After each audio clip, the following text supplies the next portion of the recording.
ఒకసారి మహేష్ గారి దగ్గరికి వెళ్దాం. మహేష్ గారు okay right sir. Sudhakar Sharma గారు ప్రస్తుతం మహేష్ గారు లేరు కాబట్టి కంక్లూడ్గా ఈరోజు ఏదైతే డిబేట్ జరిగిందో అందరూ ఏకపక్షంగా కాల్పుల విరమణ మావోయిస్టు పార్టీ వాళ్ళు ప్రకటించినప్పటికీ కేంద్ర ప్రభుత్వం దాని మీద ఎలాంటి చొరవ చూపకుండా ఏకపక్షంగా కాల్పులు జరుపుతున్నాయని మన వక్తలు చెప్పారు. ఈరోజు ఎవరైతే డిబేట్లో మా ప్యానెట్స్లో హానరీ ప్యానెట్స్ ఉన్నారో వాళ్ళందరూ ఇదే విషయం చెప్పారు.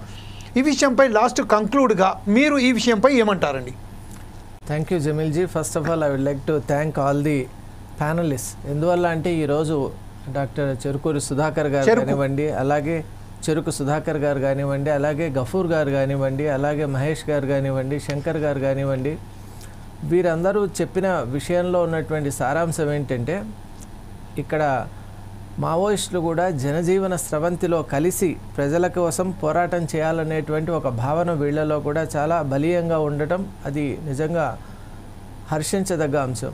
అలాగే ఇక్కడ మనం గమనించినట్లయితే ఏదైనా ఒక స్పర్ధ వచ్చినప్పుడు, విభేదం వచ్చినప్పుడు, వైషమ్యం ఏర్పడినప్పుడు, వైవిధ్యం ఏర్పడినప్పుడు దాన్ని ముఖ్యంగా మనం చర్చల ద్వారా మనం దీన్ని రూపుమార్చుకొని దాని యొక్క ఒక అద్భుతమైనటువంటి సానుకూల పరిస్థితిని ఏర్పాటు చేసుకోవటం అనేది చాలా మంచి లక్షణంగా అనిపిస్తోంది. ముఖ్యంగా ఇప్పుడు ఆపరేషన్ సింధూర్ విషయంలో కూడా అమెరికా జోక్యంతో ఎలా అయితే తాత్కాలికంగా ఇప్పుడు భారత్ అలాగే పాకిస్తాన్ మధ్య ఒక రకంగా సీజ్ ఫైర్ ఏర్పడిందో అలాగే ఇక్కడ కూడా అటువంటి నేపథ్యం ఏర్పడి ముఖ్యంగా మేధావులు ఈ విషయంలో చాలా ముందు చొరవ తీసుకోవాలని నేను భావిస్తున్నాను. ఎందువల్ల అంటే దేశవ్యాప్తంగా ఉన్నటువంటి మేధావులందరూ కూడా ఈ విషయంపై ఒక రకంగా ఒక ఏకీకృతమైనటువంటి సమాలోచన చేసి దాని ద్వారా అంతర్గత సమస్య చాలా సున్నితమైనటువంటి సమస్య, అలాగే మన ఆదివాసులకు గిరిజనులకు సంబంధించినటువంటి వారి అస్తిత్వానికి సంబంధించినటువంటి సమస్య కాబట్టి ఈ విషయంలో ప్రతి ఒక్కరు కూడా చాలా జాగ్రత్తగా వ్యవహరించాలి. ఎందువల్ల అంటే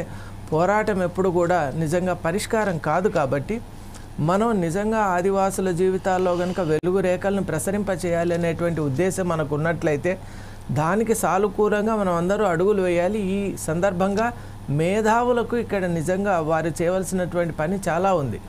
ఈ విషయంలో రెండు వర్గాల వాళ్ళను కూడా వాళ్ళు సమైక్యపరిచి అలాగే వారిని మాట్లాడుకోవడానికి కావలసినటువంటి ఒక ప్లాట్ఫామ్ ఏదైతే ఉందో, వేదిక ఏదైతే ఉందో దాన్ని కూడా ఏర్పాటు చేయవలసినటువంటి బాధ్యత వారిపైన ఉంది అని గుర్తు చేస్తున్నాను. అలాగే శాంతి ద్వారా మాత్రమే సమస్యకు పరిష్కారం అని నేను భావిస్తూ సెలవు తీసుకుంటాను. Thank you very much Sudhakar Sharma గారు.